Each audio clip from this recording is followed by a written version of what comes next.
അടുത്ത കഥ, അതിൻ്റെ പേര് പാളിപ്പോയ പ്രതികാരം. ഈ കഥ നടക്കുന്നത് ചെമ്പഴന്തി എസ് എൻ കോളേജിലാണ്. കുറേ വർഷങ്ങൾക്ക് മുമ്പ് നടന്നൊരു കഥയാണ്.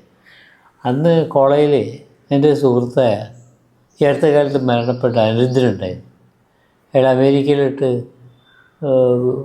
ഉപരിപഠനത്തിന് പോയി അവിടെ പിന്നെ ബിസിനസ് ചെയ്ത് എസ് എൻ ന്യൂട്രീഷ്യസ് ബിസിനസ്സൊക്കെ തുടങ്ങി വലിയ കേമനായ ഒരാളാണ്. പിന്നെ അയാൾ തന്നെയാണ് ഈ മലയാളി അസോസിയേഷൻ്റെ സ്ഥാപകന്മാരിൽ ഒരാൾ. അയാളന്ന് അവിടെ അധ്യാപകനാണ്. അപ്പോൾ അയാൾ ഒരിക്കൽ അയാൾ 3rd ക്ലാസ്സുകാരനായിരുന്നു. പിന്നീട് അയാൾ യൂണിവേഴ്സിറ്റിയുടെ സാങ്ഷനോട് കൂടി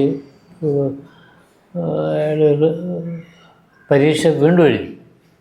ഒരു റിവൈസ്ഡ് എക്സാമിനേഷൻ എഴുതിയ 2nd ക്ലാസ്സൊക്കെ ഫസ്റ്റ് ക്ലാസ് മേടിച്ചു. അങ്ങനെയാണ് പോകുന്നത്. പക്ഷേ അന്ന് യൂണിവേഴ്സിറ്റി ഇതിനൊരു പ്രൊവിഷൻ ഇല്ലായിരുന്നു.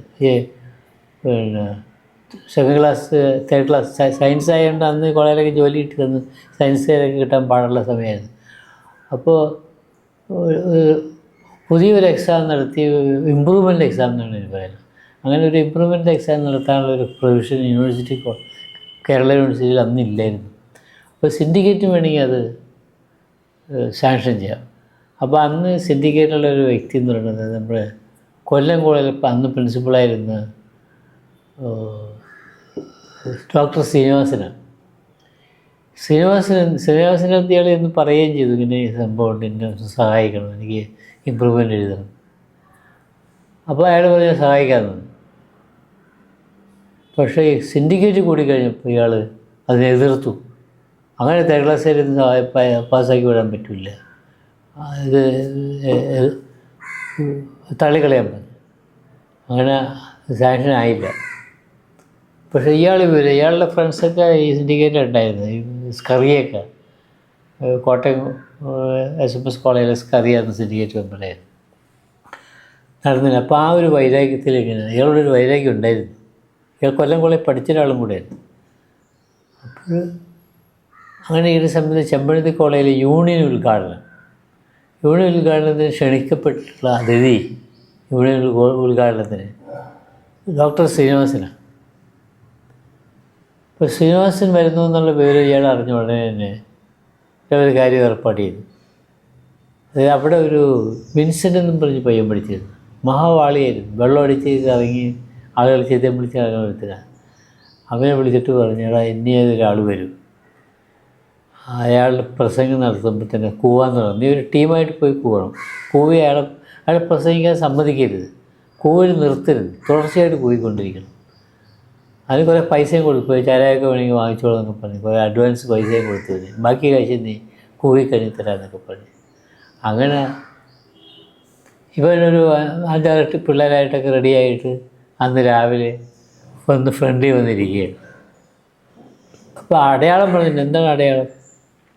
അടയാളം എന്ന് പറഞ്ഞാൽ അയാളുടെ ശരീരത്തിൽ ഫേസിലൊക്കെ വെളുത്ത പാടുണ്ട്. ലുക്കോഡെർമിയ എന്ന് പറയുന്ന രോഗം, സ്കിന്നിന് നിറം പോകുന്ന അങ്ങനെ ഒരു രോഗമുള്ള ഒരാളാണ്. സ്കിന്നിന് വേറെ അതൊരു അസുഖമല്ല, പക്ഷേ സ്കിന്നിന് നിറം വെള്ളയിപ്പോവും, വെളുപ്പ് നിറയിപ്പോവും. അതാണ് എൻ്റെ അടയാളം അയാളുടെ. അപ്പോൾ ശരി ഏറ്റു. പൈസയൊക്കെ വാങ്ങിച്ച് അവനെ അടിച്ച് വെള്ളം അടിച്ച് പുതുതായി പന്തലിൽ വന്നിരിക്കുകയും. അപ്പോൾ ഞങ്ങളോടെല്ലാം വന്ന് അത് വളരെ ഇയാളുടെ ക്ലോസ് ഫ്രണ്ട്സായിട്ടുള്ള കുറേ പേരോട് ഞങ്ങളോടൊക്കെ പറഞ്ഞ് ഇനി അത് ഞാൻ ഏർപ്പാട് ചെയ്തിട്ടുണ്ട്, ഇപ്പോൾ കൂവ് വരുന്നുണ്ട് ഉടമ്പ്. അപ്പോൾ ഞങ്ങൾ വിചാരിച്ചാൽ അത് വേണോ, മോശമല്ല, നമ്മൾ അതിഥിയായിട്ട് വന്ന് അത് എന്നെ ഉപദ്രവിച്ചതിന് പകരം എനിക്കിപ്പോൾ ഒരു അവസരം കിട്ടിയ വേറെ ഒരു പ്രതികാരം എനിക്ക് ചെയ്യാൻ പറ്റില്ല, ഞാൻ ചെയ്യുന്നത്. അങ്ങനെ ഞങ്ങൾ ഈ കൂവും കേട്ട് ഇങ്ങനെ കാത്തു നിൽക്കുകയാണ് വരാന്തയിൽ, കോളേജിൻ്റെ വരാന്തയിൽ കാത്ത്. പന്തലിരുത്തിരിക്കുന്ന കോളേജിൻ്റെ വരാന്തക്ക് സമാന്തരമായിട്ടാണ്. അപ്പോൾ വരാന്ത നിന്നാൽ മതി, നമുക്കിതെല്ലാം കാണുകയൊക്കെ ചെയ്യാം. അങ്ങനെ അധ്യക്ഷൻ വന്നു, പ്രിൻസിപ്പാളിൻ്റെ മുറിയിൽ കയറി ചെറിയ ചായയെല്ലാം കഴിഞ്ഞു. അത് കഴിഞ്ഞ് പ്രിൻസിപ്പാളുമായിട്ട് സ്റ്റേജിൽ വന്നു. അപ്പോൾ പിള്ളേർ നല്ല സ്വീകരണമൊക്കെ കൊടുത്തു, എണീറ്റ് നമസ്കരിച്ചു, പിന്നെ ഹാരമെല്ലാം അണിയിച്ചു. അത് കഴിഞ്ഞപ്പോൾ പ്രിൻസിപ്പാൾ ഈ അതിഥിക്ക് ഡോക്ടർ ശ്രീനിവാസന് പിന്നെ സ്വീകരണം. അയാളെ വെൽക്കം ചെയ്തു. അത് കഴിഞ്ഞ് ഡോക്ടർ ശ്രീനിവാസൻ പ്രസംഗിക്കാൻ വേണ്ടി ക്ഷണിച്ചു. പിന്നെ ഡോക്ടർ ശ്രീനിവാസൻ പ്രസംഗിക്കാൻ വേണ്ടി സ്റ്റേജിൽ വന്നു, മൈക്കിൻ്റെ മുന്നിൽ വന്നു. സ്വതസിദ്ധമായ ശൈലിയിൽ, അയാളുടെ ശൈലി എന്ന് വെച്ചാൽ അതിഗംഭീരമായിട്ടുള്ള ശൈലിയാണ്. ലോ പിച്ചിൽ തുടങ്ങി ഹൈ പിച്ചിലോട്ട് അങ്ങനെ പോയി, അത് പിന്നെ ഇങ്ങനെ മലകളും പുഴകളും എല്ലാം കടന്ന് കയറി അങ്ങ് പോയി താഴോട്ട് വരും. അതാണ് അയാളുടെ ശൈലിൻ്റെ പ്രത്യേകത.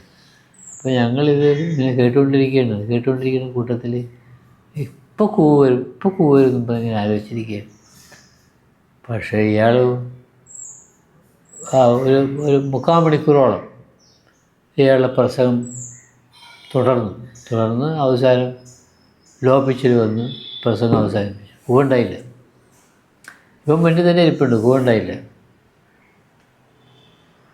അങ്ങനെ പിന്നെ വേറെ ആരൊക്കെ സംസാരിച്ച് മീറ്റിങ്ങൊക്കെ പിരിഞ്ഞ് പോയി. ഇപ്പോൾ 2 ദിവസം കഴിഞ്ഞപ്പോൾ ഇവനെ കണ്ടു. ഇപ്പോൾ ഞാൻ ചോദിച്ചാൽ, നീ ആ സാറിൻ്റെ നിന്ന് പൈസ മേടിച്ച് പോകാൻ കൊണ്ട് എന്താ പോവായിരുന്നു? സാറേ ഉറങ്ങിപ്പോയി സാറേ. പക്ഷേ അത് ഇയാൾ തന്നെ പൈസ കൊടുത്ത് അവനെ പൂസാക്കിയിട്ട് അവനോട് അവിടെ പോയി ഉറങ്ങാൻ പറഞ്ഞാൽ പിന്നെ എന്ത് ചെയ്യാൻ പറ്റും?